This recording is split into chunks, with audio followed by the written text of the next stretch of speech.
વિદ્યાર્થી મિત્રો, આજે આપણે આંકડાશાસ્ત્રમાં ભાગ 1 ની અંદર ત્રીજું ચેપ્ટર, અગાઉ આપણે 1 થી 3 ચેપ્ટર જોઈ ગયા. ચોથું ચેપ્ટર સામાયિક શ્રેણી. સામાયિક શ્રેણી મિત્રો ટોટલ 18 ગુણમાં પૂછાય છે. તો 18 ગુણ કઈ રીતે છે એ તમે અહીંયા ધ્યાન આપો. વિભાગ એ ની અંદર 7મો અને 8મો જે વિકલ્પ હશે એ સામાયિક શ્રેણીનો હશે. વિભાગ બી માં 24મો જે ક્વેશ્ચન હશે એ સામાયિક શ્રેણીનો જ હશે. વિભાગ સી ની અંદર ક્વેશ્ચન નંબર 34મો હશે ને એ સામાયિક શ્રેણીનો હશે. વિભાગ ડી ની અંદર ક્વેશ્ચન નંબર 45મો હશે ને એ સામાયિક શ્રેણીનો હશે. અને છેલ્લો વિભાગ એફ, એમાં નથી પૂછાતું. એફમાં 2 દાખલા પૂછાય છે. જુઓ મિત્રો, છેલ્લા 2 દાખલા 60 અને 61મો છેલ્લા 2 દાખલા હશે ને એફ ની અંદર એ સામાયિક શ્રેણીના હશે. મિત્રો, સામાયિક શ્રેણીનો 18 ગુણનું પૂછાય છે. ચેપ્ટર એકદમ સહેલું છે. તમે આગળ નિયત સંબંધાંકમાં જોઈ ગયા, બી વાળું એ અને વાય કેપ શોધવાનું. બસ અહીંયા પણ એ જ રીતે છે. બી શોધવાનો, એ શોધવાનો અને વાય કેપ શોધવાનો. ફરક શું છે? નિયત સંબંધાંકમાં એક્સ ની જગ્યાએ એક્સ હતો ને, તો સામાયિક શ્રેણીમાં એક્સ ની જગ્યાએ ટી આવશે. તો ચાલો મિત્રો, આપણે આનો મૂળભૂત વ્યાખ્યાઓ જોઈએ, એનો દાખલા કઈ રીતે ગણવા, એના સ્ટેપ સમજીએ, કેટલી પદ્ધતિઓ આવે છે અને કયા સૂત્રો છે. હું તમને બેઝ આખો પાયાનો સ્ટ્રક્ચર તૈયાર કરું છું. આ બેઝ આવડશે મિત્રો. આ જે 2-3 સ્લાઇડો જે છે એ તમને આવડી ગઈ ને મિત્રો, એટલે સમજી લો કે સામાયિક શ્રેણીનું મોટા ભાગનું કામ તમારું હલકું થઈ ગયું, તમને આવડી જશે. ખ્યાલ આવી ગયો? તો અહીંયા આ ખાસ આ સમજવાનો છે. આ વિડીયો તમને ખબર ના પડે તો ફરીથી પ્રીવિયસ કરજો, ફરીથી ચેક કરી લેજો, આવડી જશે મિત્રો. સૌથી પહેલા મૂળભૂત વ્યાખ્યા. સામાયિક શ્રેણી તો નિયત સમય એટલે ચોક્કસ સમયે લેવામાં આવેલા અવલોકનોના સમૂહને, એક સમૂહ છે, ચોક્કસ સમૂહના આધારે તૈયાર કરેલા અવલોકનોના સમૂહને સામાયિક શ્રેણી કહેવાય છે. એનું ગાણિતિક મોડેલ પરીક્ષામાં વિભાગ બી માં પૂછાય છે. ગાણિતિક મોડેલ શું છે? તો yt બરાબર, જુઓ, yt બરાબર tt plus st plus ct plus rt.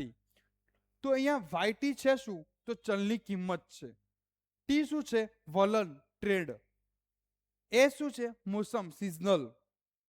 C શું છે? ચક્રીય. સી ચક્રીય ઘટક છે.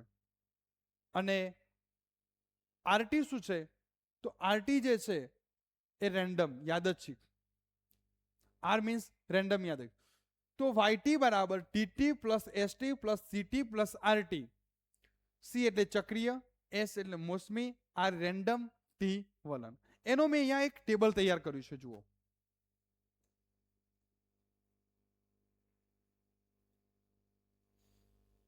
યાદ રાખવા માટે.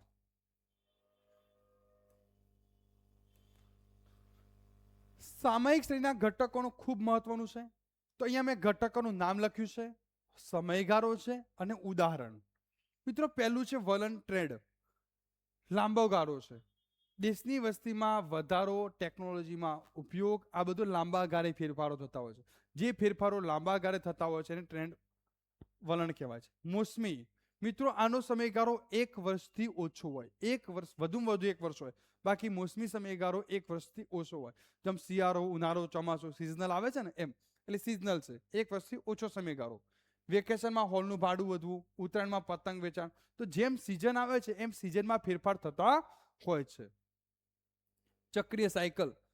મધ્ય સમયગાળો, જેનો સમયગાળો 2 વર્ષથી 10 વર્ષનો હોય છે. મધ્ય સમયગાળામાં ચક્રીય આવે છે. તેજી મંદી, ભરતી ઊંટ. યાદચ્છિક, રેન્ડમ, અનિશ્ચિત, ગમે ત્યારે ફેરફાર થઈ જાય.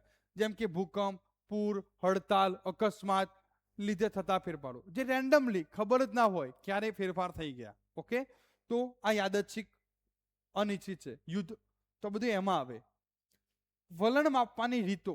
મિત્રો, આ ચેપ્ટરમાં આપણે 3 રીતો ભણવાની છે વલણ માપવાની. પહેલી આલેખની રીત છે, સૌથી સહેલી. ન્યૂનતમ વર્ગની રીત છે. ન્યૂનતમ વર્ગની આગળ તમે ત્રીજા ચેપ્ટરમાં સામાયિક શ્રેણીમાં ભણ્યા એ જ બેઠી રીત છે, જ્યાં એક્સ ની જગ્યાએ ટી આવે છે. એટલે ત્યાં તમે ભણ્યા હતા બી, પછી એ અને વાય કેપ. તો અહીંયા પણ આ 3 ભણવાના છે. 3 સ્ટેપ બાય સ્ટેપ શોધવાના છે. ચલિત સરેરાશની રીત, ખાસ મોટા દાખલા માટે ચલિત સરેરાશ. એમાં 3 વર્ષીય, 4 વર્ષીય અને 5 વર્ષીય ચલિત સરેરાશ આવે છે, જેનો વિગતવાર આપણે આગળ અભ્યાસ કરીએ. સૌથી પહેલા આલેખની રીત જોઈએ. આલેખની રીત તેમાં સૌથી સરળ અને ઝડપી છે. જોતા વત ખ્યાલ આવે. ગ્રાફ એનો જોઈએ ને, ઉપર જાય છે કે નીચે જાય છે, અપવર્ડ કે ડાઉનવર્ડ કે સ્ટ્રેટ.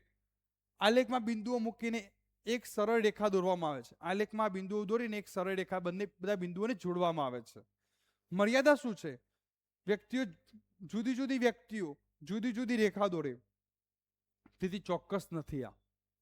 આમાં ચોક્કસ માપ મેળવી શકાતું નથી. આ પહેલી રીત થઈ. બીજી રીત જોઈએ, ન્યૂનતમ વર્ગની રીત. બીજી રીત છે ન્યૂનતમ વર્ગની રીત.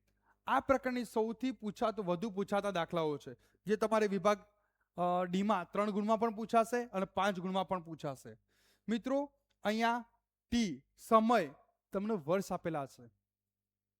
1961, 1971, 1981, 1991, 2001. તો આવા જે વર્ષ આપેલા, અથવા 2010, 2011, 2012, 13, 14 એમ વર્ષ આપ્યા હોય, તો વર્ષના આપણે ક્રમશઃ અહીંયા વર્ષ આપણે આ રીતે લખી દઈએ છીએ. 1, 2, 3. ખ્યાલ આવી ગયો? આનો સરવાળો કરો એટલે તમને અહીંયા ટી બાર મળશે. જેમ એક્સ બાર સિગ્મા એક્સ ભાગ્યા એન, એમ અહીંયા sigma T upon N. Y bar તો સિગ્મા વાય અપોન એન. તમને આ બે કિંમતો, ટી તો તમે લખો છો ક્રમશઃ 1, 2, 3, 4. વાય આપેલો હશે, બેઠો લખી દેવાનો. હવે વાય ટી નો ગુણાકાર કરવાનો, ટી વાય નો ગુણાકાર, અને ટી નો વર્ગ કરી દેવાનો. અહીંયા જે ટી આપ્યું છે એ ટી નો વર્ગ અહીંયા થઈ જશે.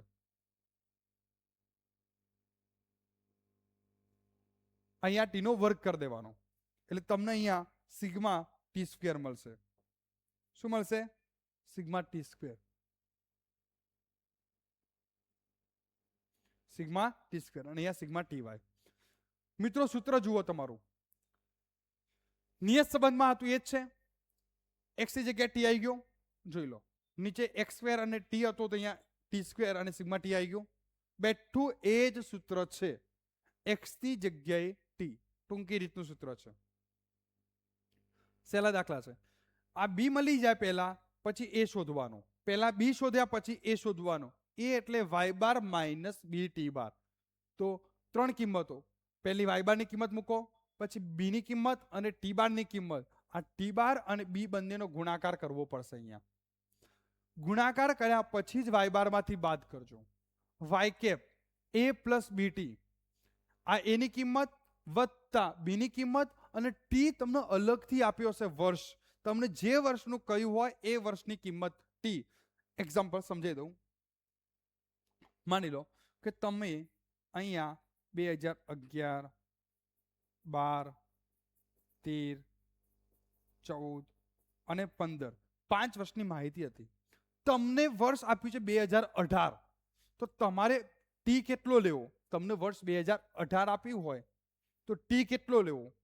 તો જુઓ, તમે અહીંયા ક્રમશઃ 1, 2, 3, 4 ને 5 લઈ લીધો. ઓકે, ટી મુકાઈ ગયા. હવે તમારે 2015 એ 5, તો 2016 એ 6, 2017 એ 7 ને 2018 કેટલા આવશે? 8. તો ટી બરાબર કેટલા થયા? ખ્યાલ આવી ગયો? બીજું, માની લો કે 10-10 વર્ષની ગેપ આપી છે.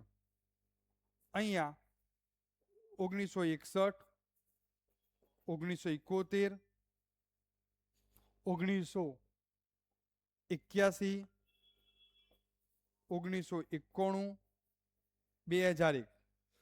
આ 5 વર્ષના ડેટા આપ્યા છે. ભલે 10-10 વર્ષની ગેપ હતી, તમારે 1, 2, 3, 4, 5 જ મૂકવાના, જ્યાં સુધી હોય ત્યાં સુધી. અને તમને એમ કે 2021 નું અનુમાન કરો, તો 2011 એ 6 અને 2021 એ 7 આવે. આ યાદ રાખજો. ટી બરાબર, ખ્યાલ આવ્યો? 2001 એ 5, 2011 એ 6 અને 2021 એ 7. તો ટી બરાબર અહીંયા 2021 બરાબર 7 આવે. ખ્યાલ આવી ગયો ને? અહીંયા પેલા આ જે માર્કર ચેન્જ કરી છે ને, એ જોઈ લેજો તમે. પેનનો કલર ચેન્જ કરેલો છે. તો આ રીતે તમે ટી શોધી શકો છો. મિત્રો, ચલિત સરેરાશની રીત.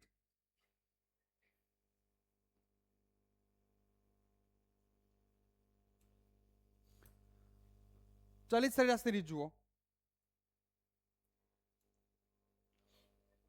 મૂવિંગ એવરેજ મેથડ, ચલિત સરેરાશની રીત ખૂબ જ ઇમ્પોર્ટન્ટ.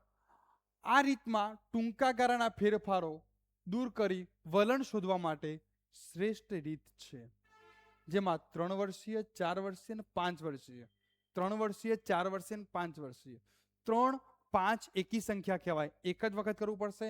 4 વર્ષીય સૌથી અઘરું, કારણ કે 2 વર્ષના મધ્યમાં કિંમત મૂકવામાં આવે છે. જો અહીંયા એક જ વખત સરવાળો કરી દેવાનો. 3 કહ્યું તો 3 કિંમતોનો, 5 કહ્યું તો 5 કિંમતોનો સરવાળો. અહીંયા ધ્યાન આપો. અહીંયા 1, 2, 3 પછી પહેલા નંબરની કિંમત છોડી દેવાની. 2, 3, 4 પછી બીજા નંબરની કિંમત છોડી દેવાની. 3, 4, 5 પછી ત્રીજા નંબરની છોડી દેવાની. 4, 5, 6 પછી પાંચમા નંબરની ચોથા નંબરની છોડી દેવાની. 5, 6, 7મા નંબરની, એમ આવી રીતે 3 કિંમતોનો સરવાળો કરતો જવાનો. જુઓ મિત્રો, આ રહી. પહેલા અહીંયા આ 1 થી 3 કિંમતોનો સરવાળો કર્યો. 10, 12, 13, 35 ભાગ્યા 3. પછી આ 3 કિંમતોનો સરવાળો કર્યો. 12, 13, 13 બધાની મધ્યમાં સરવાળો થશે એક ખાસ. પછી આ 3 કિંમતોનો સરવાળો, પછી આ 3 કિંમતોનો સરવાળો અને પછી આ 3 કિંમતોનો સરવાળો. જોઈ લો બધામાં એ રીતે છે. 3 કિંમતોનો સરવાળો કરી અને ભાગ્યા 3 કર્યા છે. એમાં પહેલી અને છેલ્લી કિંમત ડેશ થઈ જશે, કારણ કે મધ્યમાં થાય છે. 5 વર્ષની ચલિત સરેરાશ જુઓ તો આ જ દાખલો 5 વર્ષથી ગણવો હોય તો 5 કિંમતોનો સરવાળો કર્યો હશે. જુઓ,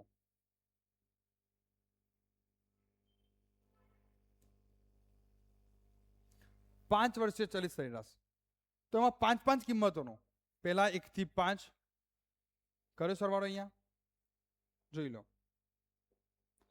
પછી એક છોડી બાકીની, તો એનો સરવાળો કર્યો આની સામે. જોઈ લો, 12, 13, 14, 18 એમ એક એક કિંમતો છોડી છે એને. પછી પહેલા આ છોડી, હવે આ કિંમતો જુઓ. એની મધ્યમાં 13, 13, 14, 18, 21 કર્યો સરવાળો. અને 5 વર્ષ એટલે 5 વડે ભાગાકાર કર્યો છે. જુઓ, ખ્યાલ આવી ગયો. 5 વર્ષે ચલિત સરેરાશ હતી. આ એક જ વખત થશે. 3 અને 5માં એક જ વખત થશે. પણ જ્યારે 4 વર્ષે ચલિત સરેરાશ આવશે ને, આ દાખલાને આપણે 4 વર્ષથી જોઈએ. તો જોઈ લો મિત્રો, 4 વર્ષીય ચલિત સરેરાશ. તો એમાં જુઓ, સરવાળા 2 વખત કર્યા છે. પહેલા 4 વર્ષનો સરવાળો, પછી 2 નો સરવાળો. તમે જુઓ, પહેલા 4 કિંમતોનો સરવાળો વચ્ચે મૂક્યો છે. જોઈ લો, 10, 12, 13, 13 પછી બીજી 4 કિંમતોનો સરવાળો મૂકે છે. જોઈ લો, 12, 13, 13, 14, 55 પછીની 4 કિંમતોનો સરવાળો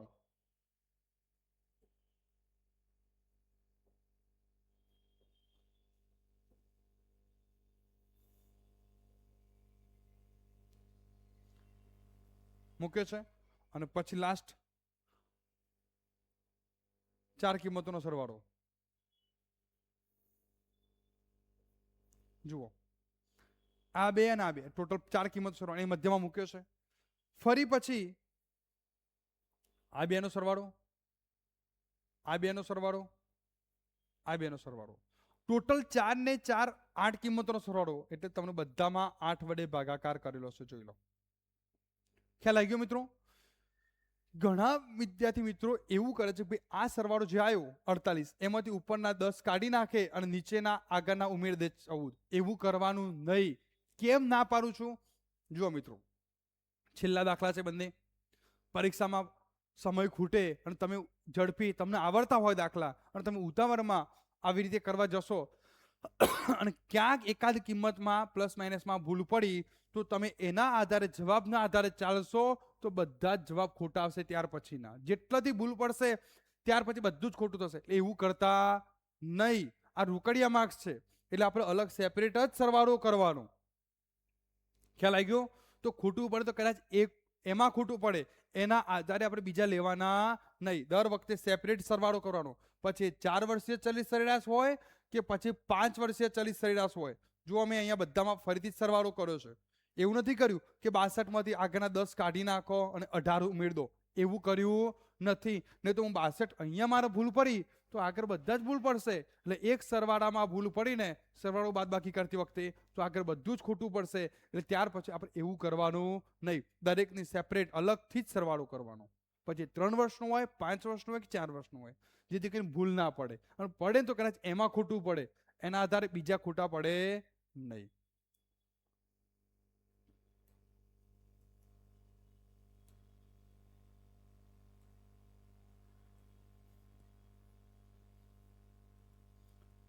કોષ્ટક સ્ટેપ લખ્યા છે. પહેલા કોષ્ટક બનાવો આવી રીતે. પછી 4 વર્ષનો સરવાળા પહેલા 4 વર્ષ y1 થી y4 મેં તમને શીખવાડી દીધું અલગ અલગ માર્કરનો ઉપયોગ કરીને. પછી સરવાળા બીજા અને ત્રીજા વર્ષની વચ્ચે લખો. કહ્યું હતું ને પહેલા 4 વર્ષ છે તો બીજા અને ત્રીજાની વચ્ચે લખો અહીંયા સરવાળો. આ રીતે એક એક વર્ષ છોડતા જઈ સરવાળો કરતા રહો. સ્ટેપ 3 બબ્બે કિંમતોના સરવાળા તમે જે 4 વર્ષના સરવાળા કર્યા છે તેમાંથી પહેલા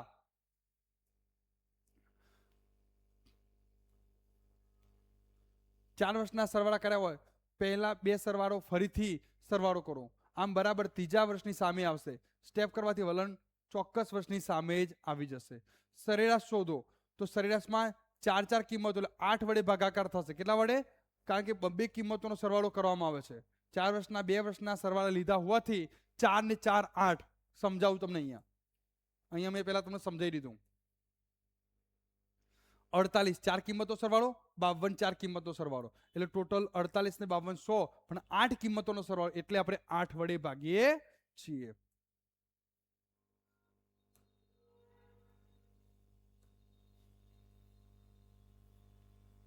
હવે લાસ્ટમાં પરીક્ષા માટે ગોલ્ડન કી પોઈન્ટ.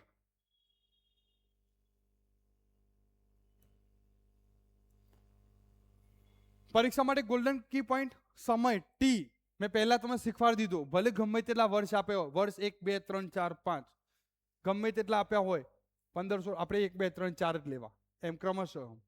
4 વર્ષે ચલિત સરેરાશ હોય તો 4 વર્ષની સરેરાશ હોય તો પ્રથમ 2 વર્ષના છેલ્લા 2 વર્ષમાં ડેશ આવશે. ડેશ બતાવું તમને ફરીથી. જુઓ ડેશ છે, ખાલી છે, પહેલા 2 વર્ષ અને આમાં ખાલી છે, તમે જોઈ લો.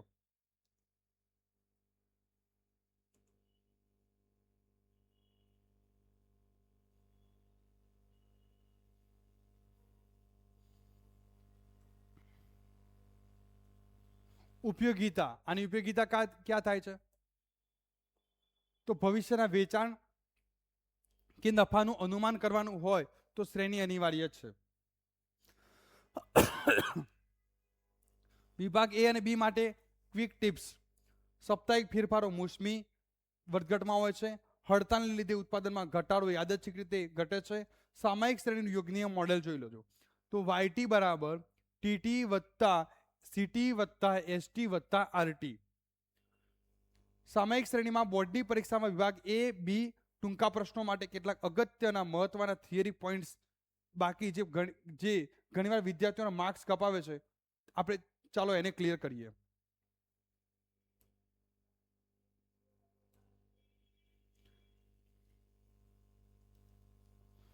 તો આ રહ્યા. પછી ન્યૂનતમ વર્ગની 1 મિનિટ રીતના ગુણ દોષો જોઈ લો પહેલા. તો ગુણ અને દોષ શું છે ન્યૂનતમ વર્ગના? તે સંપૂર્ણ ગાણિતિક રીત છે. વ્યક્તિલક્ષી પક્ષપાત રહેતો નથી. દરેક વ્યક્તિને વલણની કિંમત સમાન જ મળે છે. દોષ શું છે?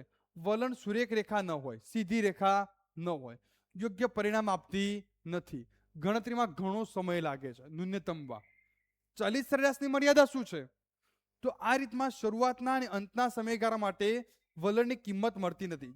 જેમ કે 4 વર્ષની રીતમાં જોયું કે પહેલા 2 વર્ષ અને છેલ્લા 2 વર્ષ ખાલી રહે છે. મેં તમને પાછું સ્ક્રોલ કરીને બતાવ્યું ને કે 4 વર્ષમાં પહેલા 2 વર્ષ છેલ્લા 2 વર્ષ ખાલી રહે છે.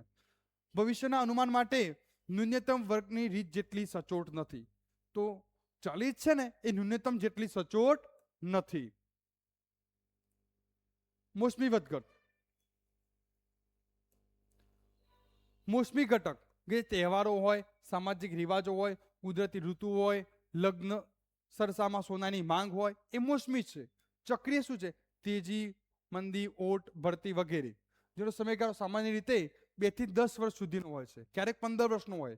યાદચ્છિક, અનિયમિત છે, માપી શકાતો નથી ગમે ત્યારે. હાલ કેટલાય દેશોમાં યુદ્ધ ચાલે છે, તમે જુઓ છો ને, એ અનિશ્ચિત છે. સંકેતો એન તો શ્રેણીમાં આપેલા અવલોકનની કુલ સંખ્યા. વાયટી સમય, ટી પર ચલની કિંમત હોય છે. વાયકેપ ટી જે છેલ્લે શોધવામાં આવે છે એ અને બી ના આધારે, જે ટી આપેલો હોય. વિક્ષેપ તો વાયટી માઇનસ વાયકેપ ટી, અવલોકન કિંમત અને વલણની કિંમત વચ્ચેનો તફાવત. સામયિક શ્રેણીનું મહત્વ છેલ્લે જોઈ લઈએ.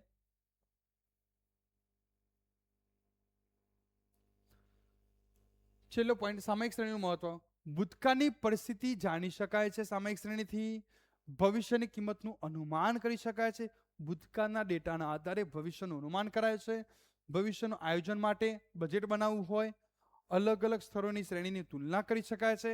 તો મિત્રો, આ હતી સામયિક શ્રેણી વિશેની સંપૂર્ણ સ્ટેપ બાય સ્ટેપ માહિતી. તમે જરૂર પડે વિડીયો જોજો અથવા આની પીડીએફ વાંચી લેજો. પીડીએફ પણ હું ગ્રુપમાં મૂકું છું. હવે સૌથી લેટેસ્ટ બતાવી દઉં તમને. જો આમાં પણ દરેક ચેપ્ટર વાઇઝ બોર્ડની પરીક્ષામાં પૂછાયેલા અને આઈએમપી પ્રશ્નો સેક્શન એમાં જો મિત્રો બોર્ડમાં પૂછાયેલા જ છે.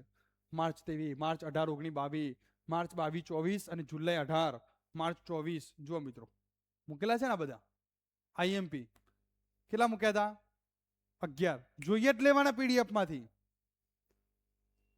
સેક્શન બી આટલા ટૂંકા. ઘણા બધા વિદ્યાર્થી મિત્રો વિભાગ એ અને વિભાગ બી બીજાના ભરોસે આવે છે. અરે ભાઈ, તમે બીજાના ભરોસે ગયા છો તો તમારો બાજુવાળો પણ તમારા જ ભરોસે આવશે ને, પછી શું થશે? એના કરતા બધા ના જોવા હોય તો આટલું તો ખાસ જોઈ લેવાના. વિભાગ બી ના આટલા પ્રશ્નો ખાસ જોઈ લેવાના. વિભાગ સી ની અંદર 7 જ મૂક્યા છે. જુઓ, ડી ની અંદર અમુક તો રિપીટ થાય છે, એના એ જ પૂછેલા છે. જુઓ, 1, 2, 3, 4 અહીંયા બદલાઈ ગયું છે, 8 નંબર અપાઈ ગયો છે. સેક્શન એફ માં જો 1, 2, 3 આ મૂકેલા છે. ટૂંકા પ્રેક્ટિસ માટે વધારે મૂકેલા છે. મેં આમાં પ્રેક્ટિસ માટે મૂકેલા છે. આ પ્રેક્ટિસ થાય ને એટલા માટે 3 વર્ષના, 5 વર્ષના, 4 વર્ષના અને પેલા ન્યૂનતમ વર્ગવાળા દાખલા મૂકેલા છે પ્રેક્ટિસ માટે. તો મિત્રો, આ તમે પીડીએફ આની Anmol education hub Google Play Store ઉપરથી ડાઉનલોડ કરજો એપ વાપરી, અને એ એપની અંદર બધા જ મૂકેલા છે. તમે જોઈ લેજો મિત્રો, તમને ખૂબ જ હેલ્પફુલ થશે આ. ઓકે મિત્રો, હવે નેક્સ્ટ ભાગ 2 તરફ જશું.